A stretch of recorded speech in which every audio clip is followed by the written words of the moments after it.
après. Alors, je vais lire un autre texte, mais ça sera après. Je vais vous expliquer la descente de Corée, Dathan et Abiram dans le séjour des morts vivants, pour que vous compreniez un peu qu'est-ce que Dieu est en train de faire. Je vous ai parlé des dimensions, les dimensions de l'espace. La Bible dit qu'au commencement, Dieu créa les cieux et la terre. Au commencement. Avant que le temps ne fût, Dieu, Elohim, créa les cieux et la terre. Et la Bible nous dit que et les ténèbres recouvraient la surface de l'abîme initial, les ténèbres. Et l'Esprit de Dieu se déployait au-dessus des eaux. Et le Seigneur dit que la lumière soit. Les ténèbres étaient sur la surface, n'étaient pas encore dans les profondeurs. Et le Seigneur a opéré une œuvre de reconstruction parce que c'était un chaos initial. Je vous introduis, vous comprenez où nous sommes en train de partir. C'était un chaos initial. Les ténèbres étaient sur la surface. Sur la surface. Et ça a été créé. La Bible nous parle des profondeurs. La Bible nous parle des abîmes. La Bible nous parle du Sheol. La Bible nous parle du séjour des morts. La Bible nous parle du monde d'en bas. La Bible nous parle de l'enfer. Tous ces mots veulent dire la même chose. Le monde tel que Dieu l'a conçu est un monde dans lequel il y a le monde spirituel tel que Dieu l'a conçu. C'est un monde dans lequel il y a les dimensions d'existence. Les dimensions d'existence. Et les dimensions d'existence sont habitées par des êtres qui ne sont pas des êtres que nous pouvons imaginer. Il y a des êtres qui habitent au-dessus des deux cieux dans lesquels nous sommes. Il y a des êtres qui ont la face d'un lion, d'un aigle, la face d'un bœuf et la face des hommes, les séraphins. Il y a des êtres qui ont des créatures, des morphologies qu'on ne peut jamais imaginer. Il y a des êtres qui habitent le premier ciel, le deuxième ciel, le troisième ciel. Il y a des êtres qui habitent le soleil. Il y a des êtres qui habitent la mer. Il y a des êtres qui habitent les étoiles. La Bible nous dit que ainsi est la gloire du soleil par rapport à la lune. Ainsi est la gloire d'une étoile par rapport à une autre étoile. Ainsi, à la résurrection de mort, Dieu donnera à chacun de nous un corps selon la gloire qu'il veut bien lui assigner. Pour que vous me compreniez bien. Maintenant, il y a des êtres qui habitent les profondeurs de la terre, dont la gloire a été complètement enlevée. Ce sont les êtres de nature diabolique et démoniaque. Mais eux, la Bible dit que Dieu les a précipités. Il les a envoyés dans les profondeurs, dans les abîmes, dans le Sheol. Et la Bible nous dit que ce lieu, Dieu ne l'a pas créé pour les hommes, mais pour le diable et ses anges. Donc, l'histoire que nous sommes en train de comprendre, c'est une histoire d'une réalité entre un homme qui s'est rendu, qui est parti dans un lieu qui était compatible, compatible avec le plan initial de Dieu pour l'homme. L'homme riche s'est trouvé dans un univers qu'il n'avait jamais imaginé, dont l'intelligence n'avait jamais perçu quel pouvait être le contenu de ce monde. L'homme riche n'avait jamais compris cela. La Bible nous dit au verset 19, il était vêtu de pourpre et de fin lin. C'est-à-dire qu'il vivait dans le luxe, il n'avait pas de problème. Cet homme vivait dans le luxe. Chaque jour, il vivait une vie joyeuse. Ça veut dire que le monsieur-là vivait comme vous voyez les hommes vivre. Il n'avait pas une idée. Et il ne voulait pas savoir qu'est-ce qui se passe après la mort. il vivait sa vie, il allait au travail, il avait un bon salaire et il vivait normalement jusqu'à ce que quelque chose se produise. Alors, mais regardez, on va nous décrire le caractère de cet homme, le caractère. Comprenez bien le caractère de cet homme. Chaque fois que les mêmes réalités se retrouvent en nous, nous allons subir les mêmes conséquences ou bénéficier des mêmes avantages. Les lois, lorsqu'elles se vérifient dans plusieurs réalités, elles produisent les mêmes effets. C'est pourquoi l'apôtre Paul dit, parce que je vous ai dit que quoi? Je vous ai dit que Jésus dit que ainsi s'accomplit la prophétie d'Ésaïe. Parce que ces hommes avaient été dans les mêmes situations que ceux du temps d'Ésaïe, en face de Jésus-Christ, et immédiatement, ils sont tombés sous le fait de la prophétie d'Ésaïe. Alors, cet homme-ci, sa vie n'avait pas de problème. Verset 20, on nous introduit un autre homme qu'on appelle Lazare. Qu'est-ce qui veut dire Lazare? Lazare, ça veut dire Dieu aide, ça veut dire Dieu secoue. Dieu aide, Dieu secoue. Qu'est-ce que ça veut dire Lazare? Alors, voici un homme. La Bible le décrit comme un homme pauvre. Donc, un homme qui est démuni. Un homme dont même la subsistance quotidienne faisait défaut. Un homme qui était dans une pauvreté, une précarité extrême. Un homme pareil. Une précarité extrême. Alors, qu'est-ce qui se passe? La Bible nous dit que Lazare était couché à la porte de l'homme riche. Donc, Lazare avait orienté sa vie vers un homme qui était nanti pour obtenir de lui de l'aide et de l'assistance. Donc, de façon simple, Lazare demandait, il interpellait l'homme à la compassion et à la miséricorde. Alors, la Bible nous dit ici, on nous décrit comment était Lazare pour que nous comprenions sa situation et même sa situation sanitaire. Il était malade. Lazare était malade et sa maladie avait produit des ulcères, donc des plaies, des infections sur son corps. Vous pouvez vous imaginer ce que Job avait. Donc, il était malade, sa condition de santé n'était pas bonne. Donc, Lazare était couché à la porte et il n'avait pas moyen de manger, ni encore de se faire soigner. Il n'avait pas moyen. Et il était à la porte d'un homme qui était extrêmement riche, un homme qui ne manquait pas de quoi donner à Lazare. Qu'est-ce que le Saint-Esprit veut que nous comprenions? Il est en train de ressortir le caractère, l'essence même de la méchanceté dans notre caractère. L'essence de la méchanceté dans notre caractère met le sceau au manque de compassion et de miséricorde. L'essence de la méchanceté. La Bible nous dit ici que verset 21, Lazare était désireux de se rassasier des miettes. Écoutez bien, les miettes ici veut dire le reste. Les miettes ici signifient ce que vous ne voulez plus et ce dont vous ne voudriez plus. Quand tu manges et que les miettes tombent, on parle des restes qui tombent de façon involontaire. Donc, quand tu manges et que les miettes du reste tombent, les miettes, c'est les restes dont tu n'as pas besoin. Donc, Lazare ne demandait pas quelque chose dont ce monsieur avait besoin. Il demandait quelque chose qui certainement devait aller à la poubelle. Certainement devrait aller à la poubelle. Il demandait ça. Donc, il ne demandait pas à cet homme, normalement, il ne lui demandait pas la compassion. Il ne demandait pas à cet homme de le soigner. Il ne demandait pas à cet homme d'exercer la compassion. Il demandait à cet homme de le traiter comme un chien. C'est-à-dire qu'un chien est capable de manger. Alors, fais-moi manger comme tu fais manger les chiens. Il demandait à cet homme de le traiter comme il aurait traité un animal à qui il donne à manger. La Bible nous dit ici,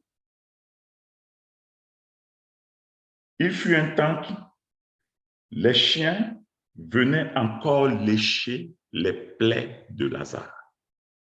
Donc, vous pouvez comprendre même sur le plan scientifique que lorsque un chien vient lécher une plaie, l'infection va croissant parce que les langues des chiens sont pleines de bactéries. Ce n'est pas nos chiens qu'on fait vacciner, on traite ici comme des princesses.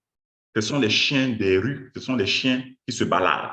On est dans un contexte où la pauvreté est extrême, dont les chiens mangent les reliquats des animaux morts, des déchets, les sels de tout ce que ça trouve. Et ça vient en plus lécher les plaies de Lazare. Donc, vous pouvez imaginer d'abord que lorsque nous sommes dans un état où notre corps devient purulent, il y a de l'infection, mais il y a de la fièvre. Donc, il y a tout un dérèglement de santé. Lazare était vraiment malade et il avait vraiment des problèmes de famine. Donc, être malade et avoir faim, c'est un tourment que vous ne pouvez pas imaginer. Et il était en face de quelqu'un qui devait lui donner non pas ce qu'il mange à table, mais ce qui devait être dirigé vers la poubelle ou bien vers les animaux. Et qu'est-ce que le monsieur a fait? La Bible nous dit ici, le monsieur ne donnait pas ni les miettes, ce qui était destiné à la poubelle à Lazare. Voilà le sceau de la méchanceté. Voilà le sceau de la méchanceté.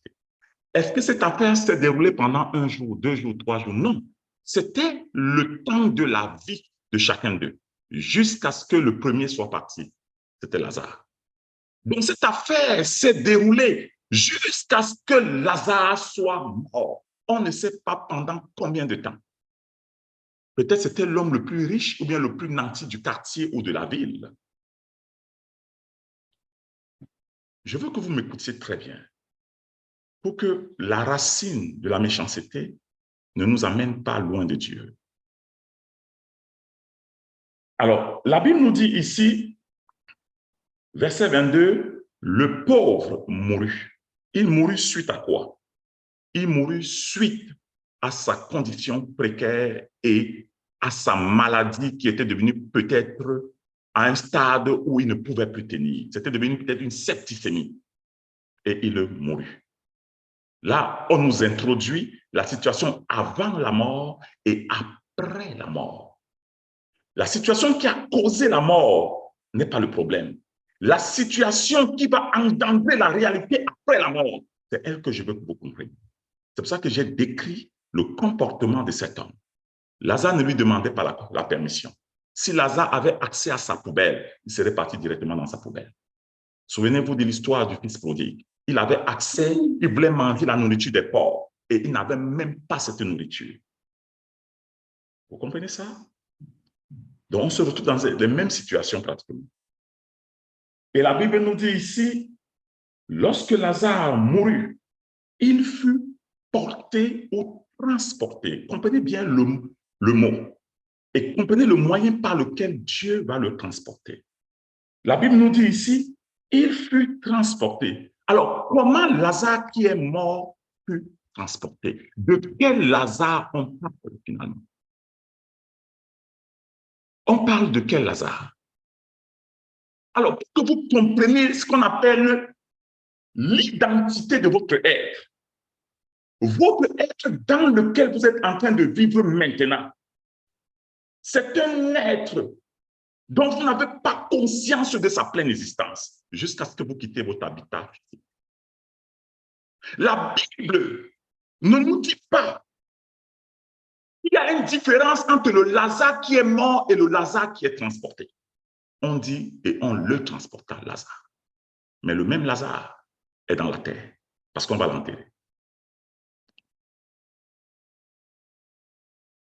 Donc, l'unicité de votre identité en 3 parties, vous ne devez pas blaguer avec elle dans la sanctification. Parce que l'âme qui pêche, c'est l'âme qui va mourir.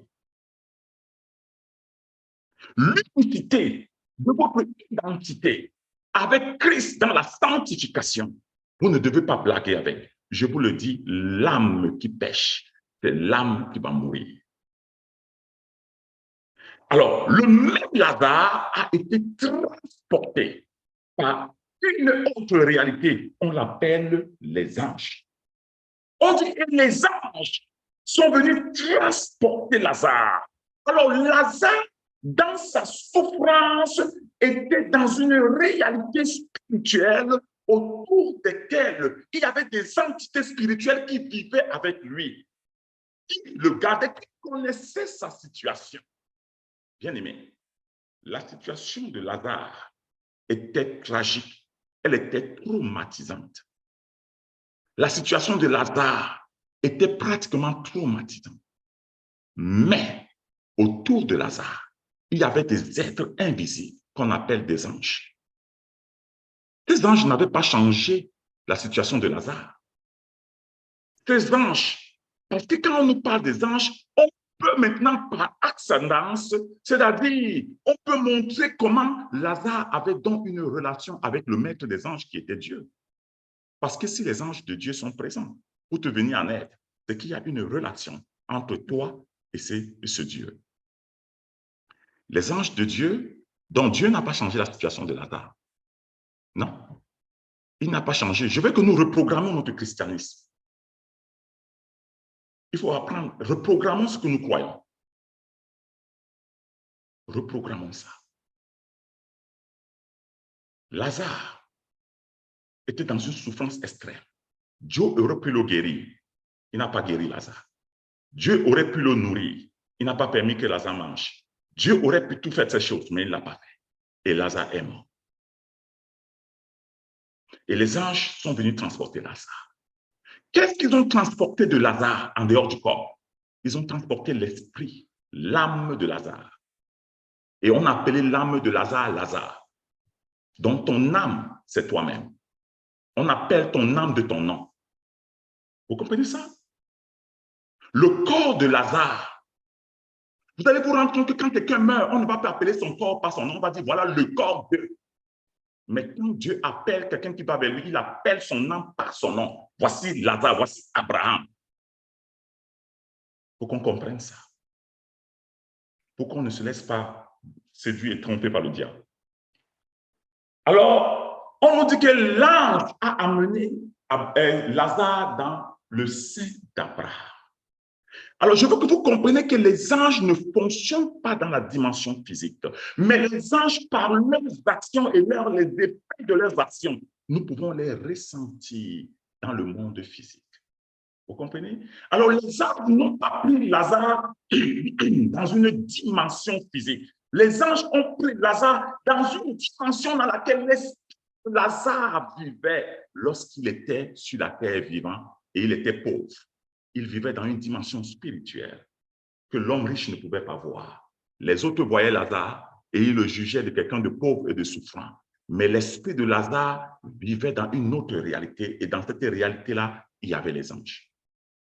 Donc, dans cette réalité, on a donc pris Lazare et on l'a amené dans un lieu qu'on appelle le sein d'Abraham. Qu'est-ce que le sein d'Abraham?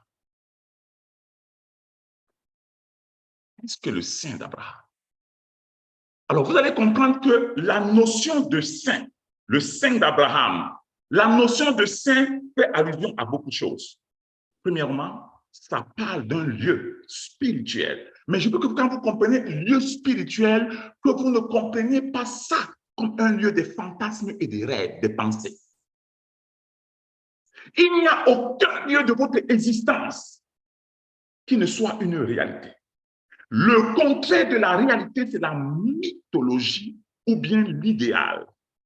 Dieu n'a pas créé de mythes, il a créé des réalités. Donc, Abraham, quand l'ange amène Lazare dans ce lieu, il amène Lazare dans un lieu qu'on appelle le lieu de la présence où Abraham est. Il amène Lazare dans la présence d'Abraham, il amène Lazare dans l'intimité d'Abraham.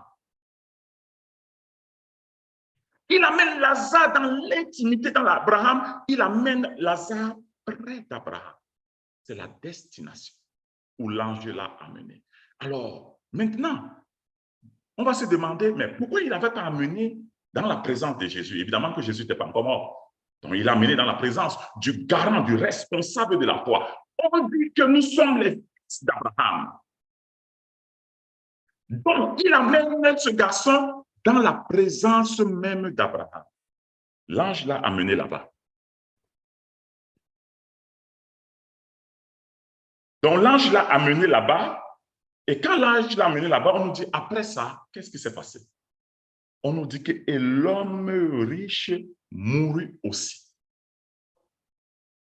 Lorsque l'homme riche est mort, qu'est-ce qu'on nous dit? On dit, on l'a enseveli. Pourquoi on nous donne le détail du fait d'avoir enseveli l'homme riche? C'est pour nous montrer quelque chose. On veut nous montrer que son corps physique a été gardé dans une dimension physique. Donc, on va nous parler maintenant du voyage de son âme. Donc, le corps physique de l'homme riche a été mis dans la terre. Donc, pour ceux qui ne comprennent pas, après avoir mis ton corps dans la terre, alors Dieu va nous expliquer le périple de la vie après que ton corps soit rentré dans la terre. Il nous dit maintenant, on l'a enseveli, point. Donc, on a fini le deuil, on a fini les lamentations, on a jeté la terre, tout était fini. Voilà maintenant. Et la Bible nous dit ici, quand on l'a enseveli, l'homme riche, regardez bien, on appelle toujours l'homme qui a été enseveli, on parle de son âme et on l'appelle par son nom. On l'appelle toujours l'homme riche. On dit, il se retrouva. Donc, l'identité de notre être nous suit dans l'éternité. L'identité de notre être nous suit dans l'éternité. Si tu meurs en tant que prostituée, on t'appellera dans l'éternité du nom de la prostituée ou bien du prostitué. Si tu meurs dans la rébellion à Dieu, on t'appellera du nom de la rébellion à Dieu. L'identité que tu as eue sur la terre te suivra au-delà du corps physique. Dans le séjour des morts, l'homme riche leva les yeux. Ça veut dire quoi? Le séjour des morts, je vous ai dit, c'est une dimension de la création de Dieu qui est en dehors. Parce que quand on vous dit qu'on a enterré l'homme riche, c'est pour vous montrer qu'il va rentrer dans une autre dimension qui est extra la dimension physique. Donc, il va quitter de la dimension physique pour entrer dans une autre dimension. Il va continuer un domaine d'existence. Mais ce domaine d'existence, il ne va pas le continuer par son corps physique. Il ne va pas continuer dans ce domaine d'existence par son corps physique. Alors, son corps qui n'est pas physique a des propriétés et des caractéristiques que vous devriez comprendre. Première chose, on nous dit, lorsqu'il leva les yeux, donc dans ce domaine d'existence, qui n'est pas physique, l'homme riche avait les yeux. Donc, il pouvait voir. Il avait les yeux. Donc, il pouvait voir. Dans le shéol, dans les enfers, nous gardons nos sens. Nous gardons nos sens. Premièrement, il avait les yeux. La Bible nous dit, il les leva.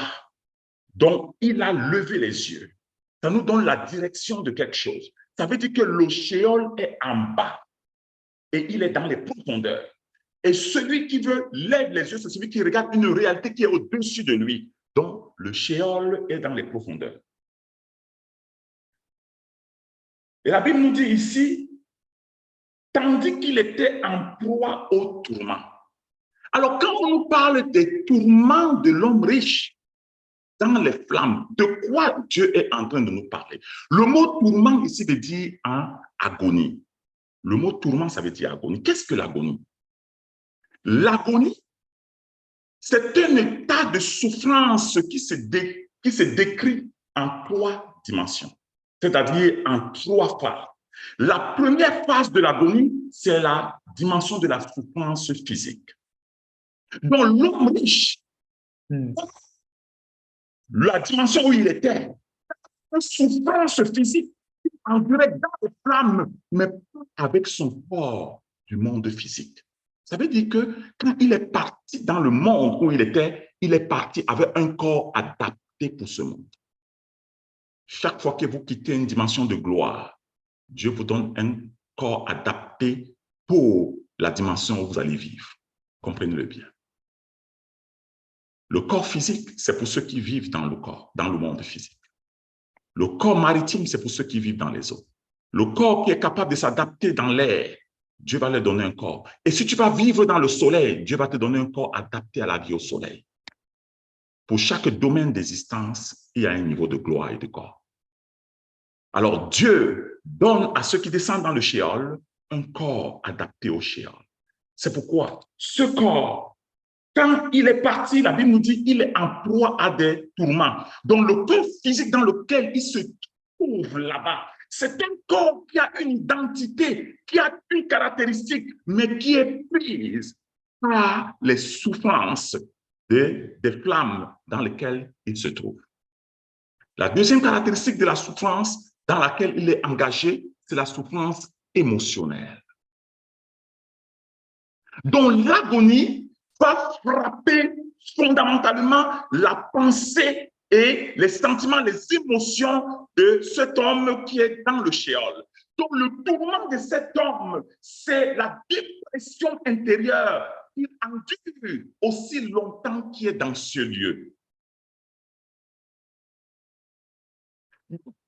Il va aller, quelqu'un va dans les enfers. Là, ce que nous imaginons, c'est simplement la souffrance physique. Ce n'est pas le cas. Le corps qui est adapté, que Dieu nous donne lorsque nous allons en enfer, pour ceux qui vont se perdre, c'est un corps dont la souffrance amplifie avec la présence dans ce lieu. Vous comprenez un peu ce que je veux dire?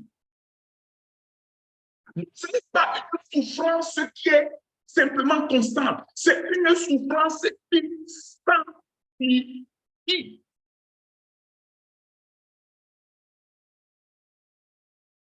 Je veux que vous saisissiez. C'est une souffrance qui atteint un paroxysme et donne l'impression de traverser. Ça te donne l'impression d'une annihilation, la mort et l'annihilation est préférable à cette souffrance. L'homme riche était dans ce lieu et le tourment physique était à l'extrême, dans les flammes. Et la Bible nous dit ici, il leva les yeux et il vit de loin Abraham. Ça veut dire quoi?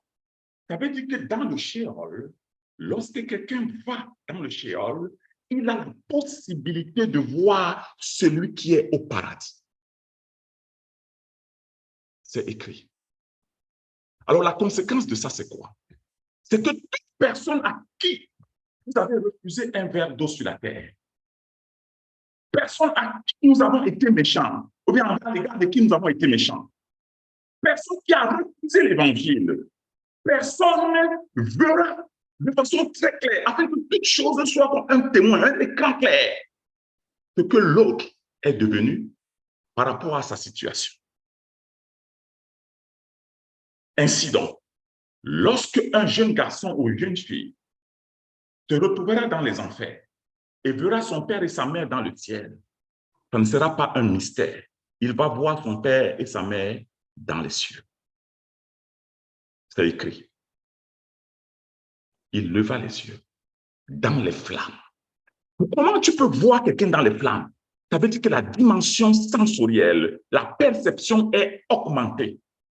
Donc, lorsque nous quittons notre corps physique, nous avons un corps psychique, un corps spirituel qui est propulsé dans un corps réel, qui est adapté dans le milieu d'existence dans lequel nous partons. Et les sens que nous avons ne sont plus limités. La est capable de traverser les dimensions. Les perceptions sont capables d'entendre les micros, les ultrasons. Nous sommes capables de ressentir. La peur devient personnifiée. C'est-à-dire, un bruit dans le lieu où tu te trouves en enfer te dresse toutes les cheveux.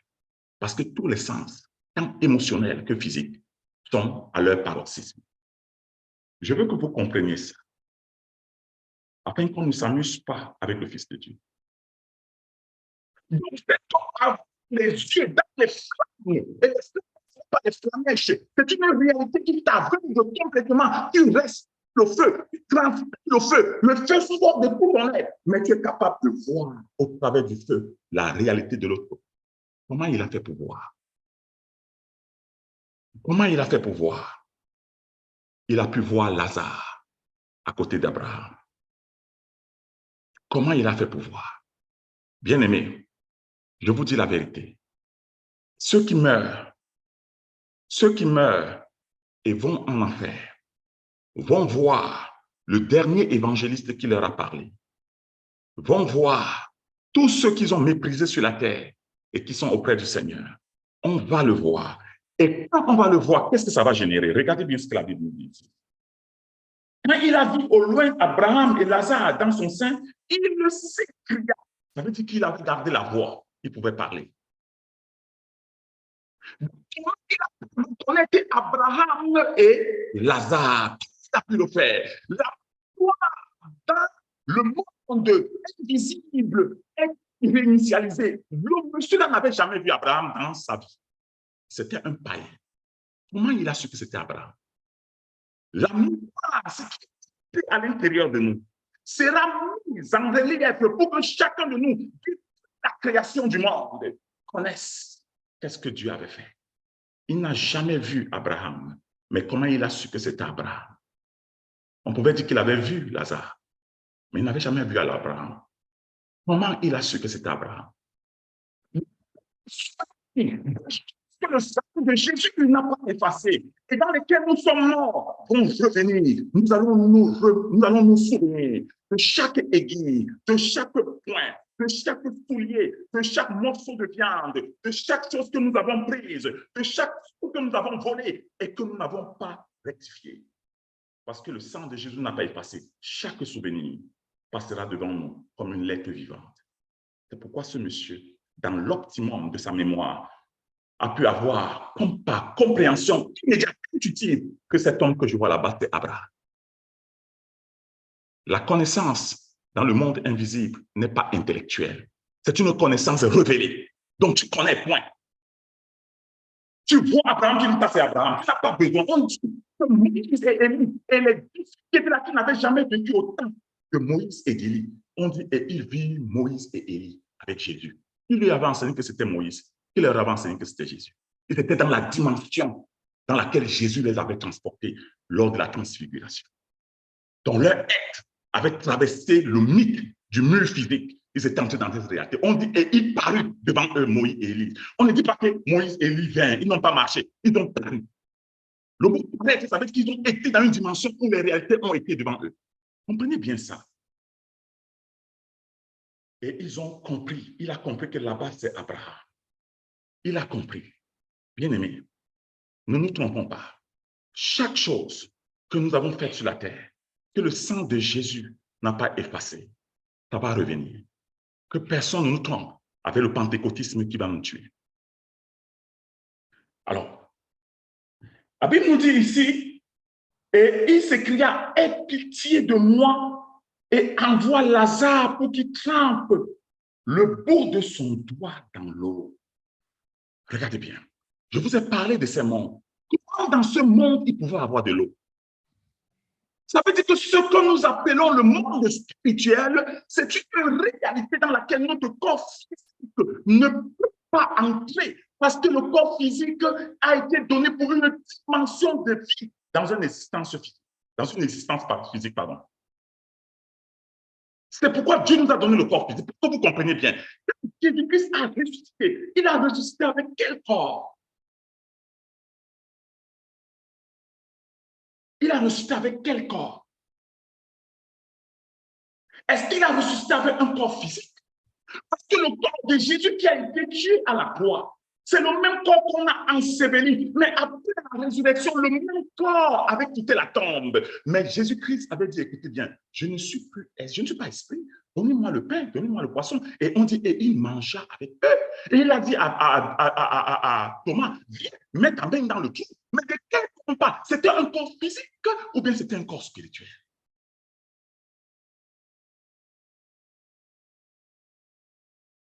C'est de quel corps on parle? Alors comprenez bien, afin que nous puissions craindre Dieu qui a fait le ciel et la terre.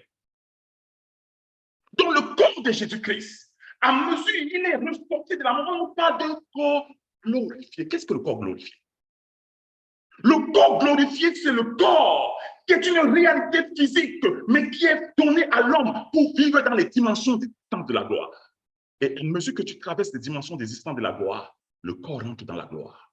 C'est-à-dire que ce corps dépasse les lois de la physique. Il contrôle les lois de l'existence physique. C'est pourquoi Jésus pouvait traverser les murs et il pouvait venir dire, me voici.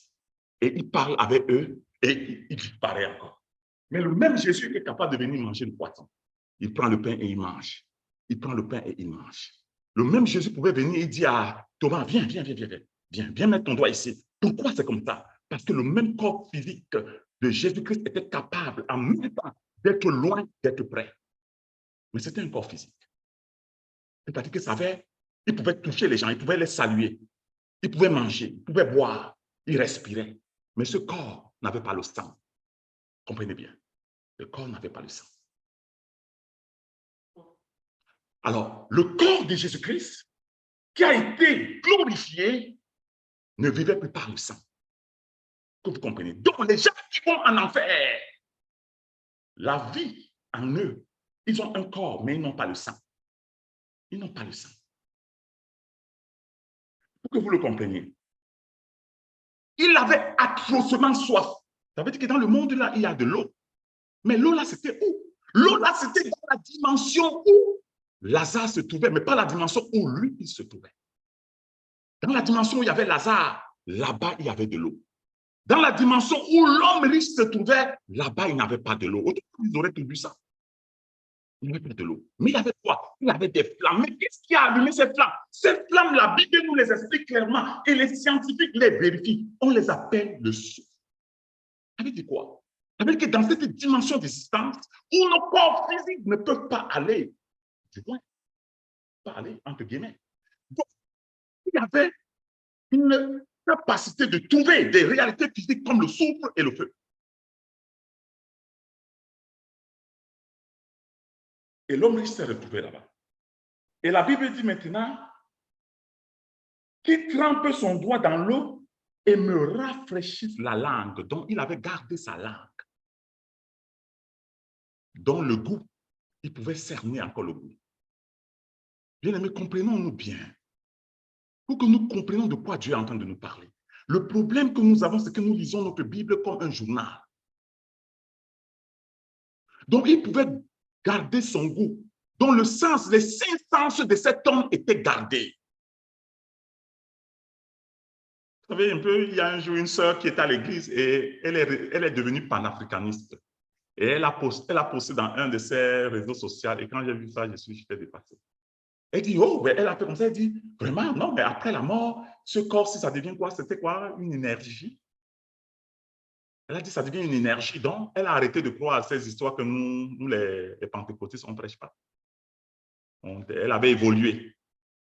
Elle avait évolué, malheureusement. Alors, la Bible nous dit ici, car je souffle cruellement dans cette flamme. Verset 25. Et Abraham répondit. Donc, il y avait une conversation entre quelqu'un qui est au ciel et quelqu'un qui est en enfer.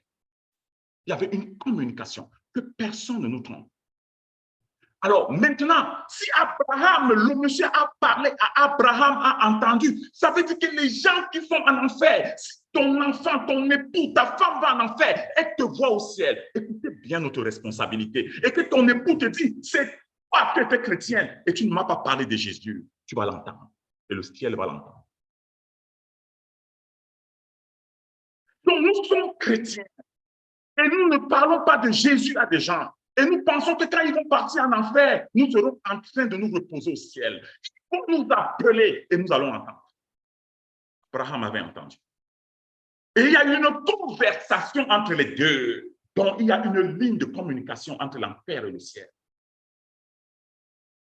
Et on nous a donné, on nous a rapporté le contenu de leur conversation. Et voici le contenu de la conversation. Il a d'abord dit que dit à Lazare, donc Abraham a entendu. Il a identifié Lazare auprès d'Abraham. C'est-à-dire que si Lazare lui avait volé de l'argent, il aurait dit à Lazare, ramène-moi mon argent, toi qui es là-bas au ciel.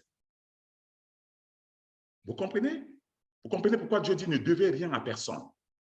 C'est de ne vous aimer les uns les autres.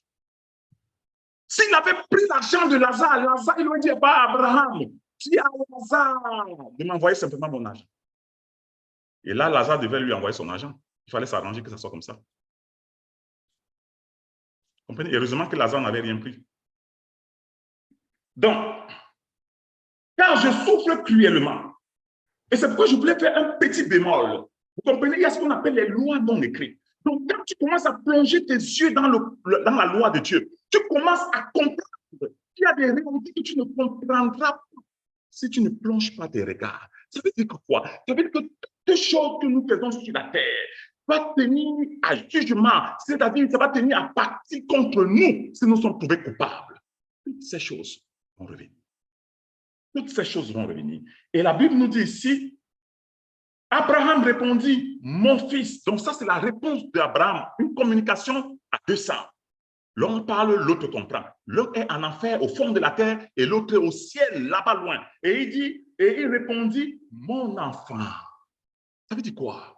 Ça veut dire qu'Abraham a identifié cet homme. Il a appelé mon enfant, une dimension de la compassion. Abraham n'a pas cessé de s'identifier à la filialité qu'il devait avoir avec cet homme. Vous comprenez un peu? Et la Bible nous dit ici, souviens-toi. Alors c'est la mémoire. Souviens-toi. Donc quand tu es en enfer, tu vas te souvenir. Tu vas te souvenir à chaque fois ce que tu faisais, que le Saint-Esprit disait de ne pas faire. Quand tu es en enfer, tu vas te souvenir de toute opportunité que Dieu te donnait et que tu avais négligée. Quand tu es en enfer, tu vas te souvenir de tout ce que l'Esprit t'a dit, c'est-à-dire ta conscience t'a dit et que tu n'as pas fait. Souviens-toi, dont la mémoire en enfer est active. La mémoire en enfer est active. Et la Bible nous dit ici, souviens-toi que tu as reçu tes biens pendant ta vie. Donc, il avait le souvenir de sa vie pendant qu'il était sur la terre. Il pouvait se souvenir des excès de vitesse que nous faisons tous les jours. Souviens-toi que dans tel virage, tu es passé à telle vitesse. Souviens-toi. Comprenez un peu? Mais pour le moment, on nous dit, on nous raconte des histoires. On nous raconte de très belles histoires. On nous raconte. Mais lorsque nous comprenons ça, nous allons nous rendre compte de la réalité. Souviens-toi. Alors maintenant, la Bible nous dit ici, et il a reçu des biens pendant, tu as reçu des biens pendant ta vie, et que Lazare a eu les maux pendant la sienne. Maintenant, il est ici consolé. Notez bien le mot Lazare, ça veut dire Dieu aide, Dieu console. Lazare, Dieu secourt. Donc, alors maintenant, on dit il a reçu. Est-ce que l'homme-là est parti en enfer parce qu'il avait reçu les biens pendant sa vie? Ça veut dire que si tu es riche, tu vas aller en enfer. Ça ne veut pas dire ça. Mais on nous a décrit son caractère et son comportement par rapport à Lazare. C'était un homme méchant. Et ça l'a poursuivi, ça l'a suivi jusqu'en enfer. Donc, la Bible nous dit ici, maintenant, on va nous montrer pourquoi est-ce que les deux personnes, les deux groupes ne peuvent pas, en dehors de la communication dans cette dimension-là, ne peuvent pas interagir. On nous dit au verset 25, d'ailleurs, il y a entre nous et vous un grand abîme. Donc, il y a entre nous un grand abîme. Et maintenant, regardez bien, il y a des choses que nous sommes capables de voir. Alors, quand on nous parle de l'abîme, je vous ai dit qu'il faut qu'on enlève les histoires. C'est-à-dire que si on ne comprend pas ce qui est réel, nous n'allons pas comprendre ce que Dieu est en train de nous dire. L'abîme dont il est question là-bas, c'est une abîme réelle. C'est réel. C'est un abîme réel, c'est-à-dire que c'est une réalité. On nous dit qu'il y a un abîme. Quel est cet abîme? C'est un grand fossé entre vous et nous. Maintenant, il nous dit ici, en sorte que ceux qui voudraient passer, qui ont même l'intention de passer d'ici chez nous pour aller chez eux, ils ne puissent pas le faire. Pourquoi est-ce que Dieu a fait ça? Je prends un exemple. Si cet homme qui était en enfer a pu voir Lazare et qu'il a appelé le secours d'Abraham pour qu'on vienne l'aider, imaginez un instant que ce soit cet homme qui était au ciel et qui avait vu ses frères en enfer. Quelle est la tendance quand ses frères lui diraient « Je suis en enfer, je souffre cruellement », quelle est la tendance? La tendance serait peut-être de descendre et d'aller l'aider. La Bible nous dit ici, en sorte que ceux qui voudraient, le mot vouloir ici, ça veut dire quand tu aurais même la volonté, le désir et même la compassion d'aller l'aider. Il y a quelque chose que Dieu a mis qui relève seul de son autorité. Vous ne pouvez pas. Donc, il y a une possibilité que les êtres qui sont au ciel n'ont pas. Ça a été réglé comme ça par Dieu. C'est de quitter le ciel pour aller en enfer. Dieu l'a établi comme ça. Je veux, Abraham dit, mon fils, même si nous voulons, même si Lazare dit qu'il vient t'aider, il ne peut. Dieu a bloqué, en sorte que ceux qui sont ici ne pourraient pas descendre, aller chez vous. Et vous aussi là, vous aussi, qui êtes là-bas, vous ne pouvez pas quitter de chez vous à chez vous. Ça veut dire quoi? Ce sont les demeures éternelles. Donc, une fois que tu as frappé tes pieds en enfer, c'est terminé. Il n'y a que Jésus-Christ. Il n'y a que Jésus-Christ qui peut te prendre de là et t'amener où ce qu'il veut. En dehors de ça, tu es perdu et perdu à jamais. Tu ne peux pas. Aucune puissance, aucun esprit ne peut te faire traverser cet abîme. Aucun. Je nous explique pour que nous comprenions, pour que nous puissions avoir une figuration, une projection de ce qui se passe. De ce qui se passe. Alors, je voudrais que vous imaginez combien les cris de l'enfer ne sont pas simplement des cris qui relèvent de la douleur, mais ce sont des cris mêlés, comme une symphonie, dans lesquels il y a des cris d'accusation, des cris de plainte, des cris qui réclament la justice et la vengeance, des cris qui réclament de l'aide, de la compassion. Tous ces cris montent comme une symphonie. Et il n'y a que Dieu, le Saint-Esprit, qui est capable d'entendre de façon distincte qu'est-ce que quelqu'un est en train de demander. Et la réponse, c'est non. Tu es perdu. Tu es perdu à jamais. Comprenez-le bien. Et quand tu es perdu, tu es vraiment perdu. Et quand tu es sauvé, tu es vraiment sauvé. Vous comprenez ça? Mais parlez à toutes ces choses. Qu'est-ce qui était sauvé? Les corps d'Abraham et les corps de cet homme, de Lazare et de cet homme sont dans la tombe. Qu'est-ce qui est en train d'être perdu? Donc, nous qui blaguons avec l'Évangile, nous qui blaguons avec Dieu, la dimension de cet homme qui est perdu, ce n'est pas son corps physique. Mais le corps physique sera perdu au jour du Seigneur, devant le grand trône blanc. Là, à la voix de Dieu, l'esprit, l'âme et le corps vont revenir ensemble. Et là, ils seront jetés dans le lac de feu. Vous comprenez ça? Donc, c'est très important que personne ne vous trompe en ce qui concerne la parole de Dieu. Alors, je vais terminer avec ce texte, et puis le temps qui me reste, je vais vous expliquer une petite chose avant qu'on prie. Alors, la Bible nous dit ici, c'est pourquoi il dit ici, et le riche dit, je te prie, Père Abraham, d'envoyer Lazare dans la maison de mon père. Donc, il avait le souvenir de la maison de son père. Les gens qui sont en enfer connaissent exactement ce qui se passe. Qu'est-ce qu'ils ont laissé dans la maison? Ils n'ont pas oublié.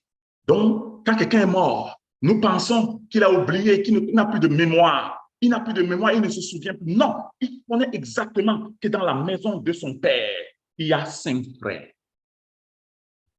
Il connaît exactement qu'il y a 5 frères qui sont là-bas. Si la mémoire était partie, pourquoi il avait oublié? Il n'a pas oublié ça. Tu comprendras. Si quelqu'un se retrouve en enfer, je vous dis la vérité, il verra avec exactitude qu'est-ce qu'il a amené en enfer, pourquoi il est en enfer, quelles sont les conditions qui l'ont amené, les intentions de son cœur vont être exposées et il comprendra dans la réalité, dans ce lieu-là, tout son souvenir à l'optimum, il comprendra pourquoi il est dans ce lieu. Le souvenir de tout ce qu'il a laissé, et le pire de ces choses, c'est quoi? La pire de ces choses, pardon, c'est quand tu es un parent. et que tu te souviens que tu es parti et que tu as laissé un enfant de 4 ans qui ne peut pas aller à l'école et qu'il était resté avec peut-être son oncle qui était méchant, qui le maltraitait, et tu as ça en enfer.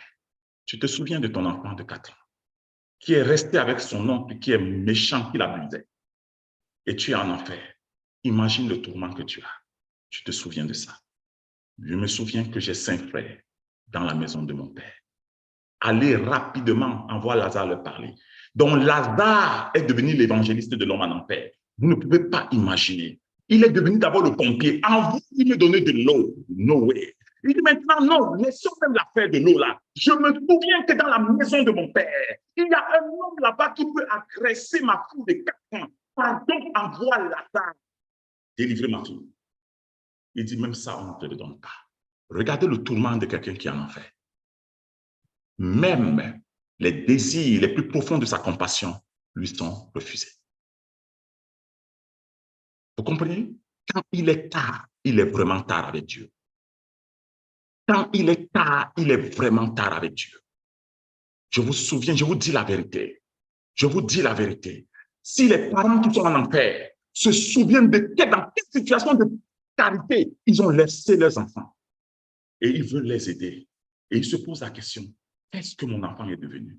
Qu'est-ce que ma fille, qu'est-ce que mon fils est devenu? Non, il a la mémoire et il sait que quand il est parti, il avait laissé les enfants sans la pension. C'est dans sa tête.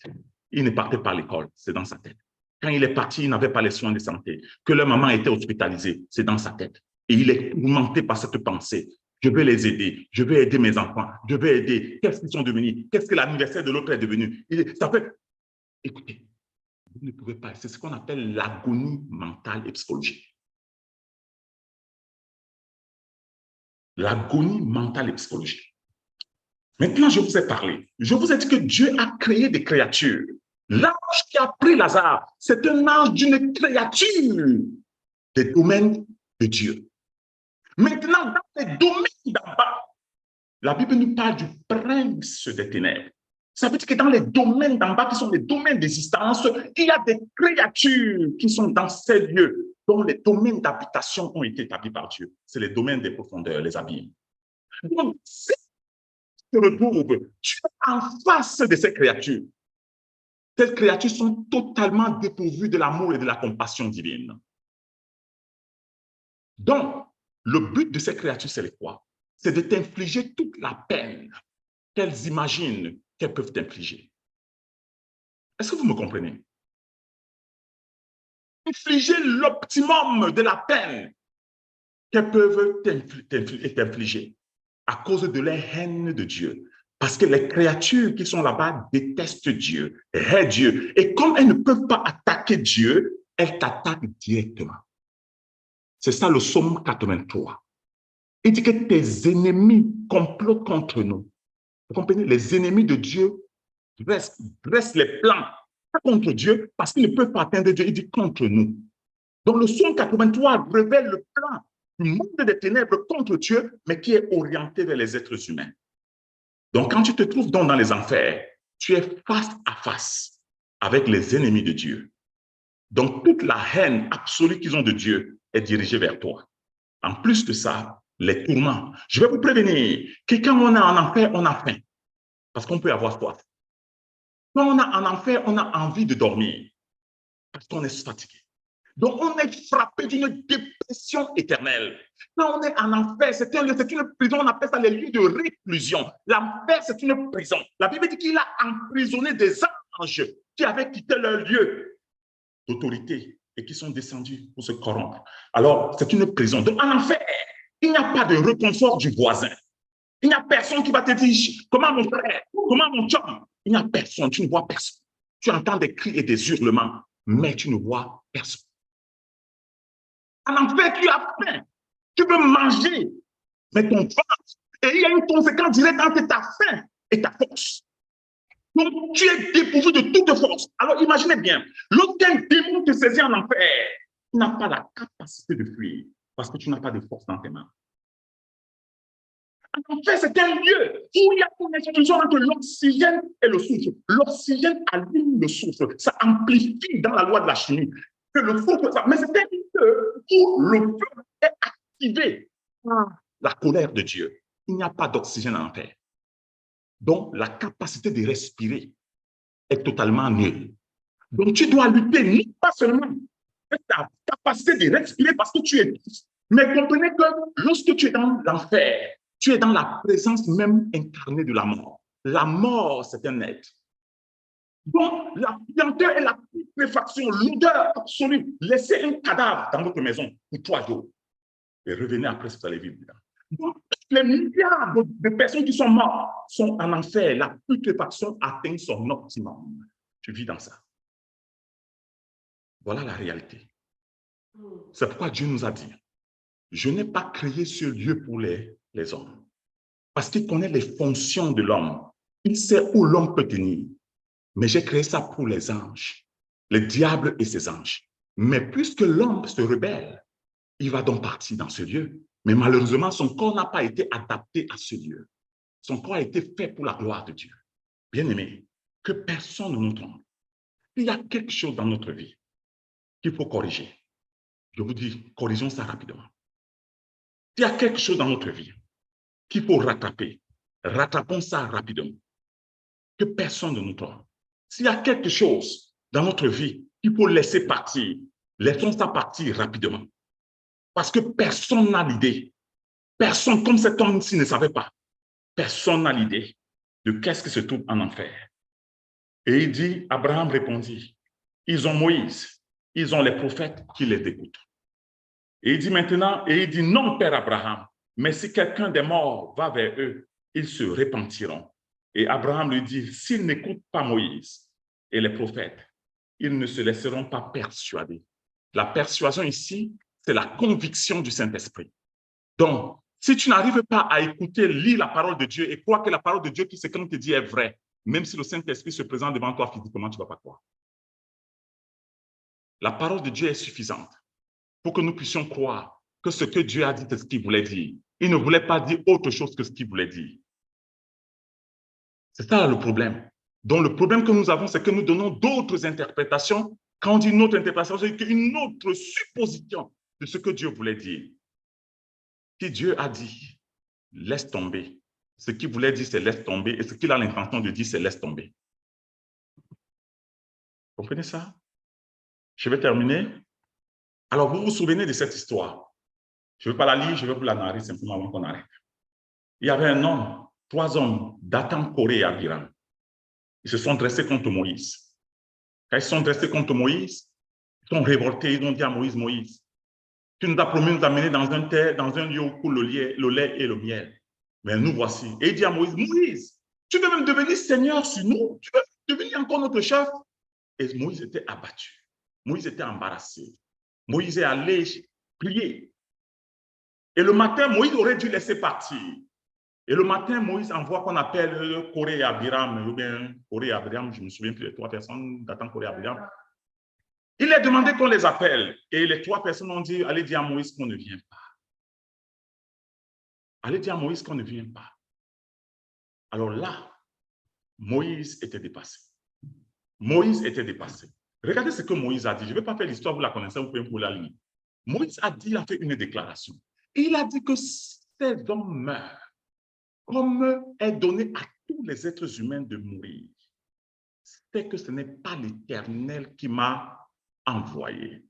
Mais si ces hommes meurent d'une manière surnaturelle, c'est-à-dire d'une manière qu'on n'a jamais vue, je vais juste paraphraser. Alors, vous connaîtrez que je parle de que c'est l'Éternel qui m'a envoyé. Là, on dit que Moïse a dit, l'Éternel dit à Moïse, ceux qui sont autour de Dathan Coré, comment on appelle le monsieur là, Dathan Coré à Abiram, demande à tout ce monde de se retirer d'eux et de s'écarter d'eux. On dit qu'ils se sont écartés de ces gens, de ces méchants. Et la Bible dit, et la terre ouvrit sa bouche. Et Dathan, Coré, sa troupe et sa maison sont dit, leurs enfants, leurs animaux, leurs tentes, on dit, et ils descendirent vivants dans le séjour des morts. Comprenez bien ce que je veux vous dire. Le séjour des morts, c'est une grâce que Dieu nous fasse d'aller là-bas avec sans notre corps. C'est une grâce. Mais il y a un exemple où Dieu nous montre que le séjour des morts, qui est censé être spirituel, on peut le visiter de façon physique. Dans le monde spirituel que vous voyez, nous sommes capables d'y aller de façon physique.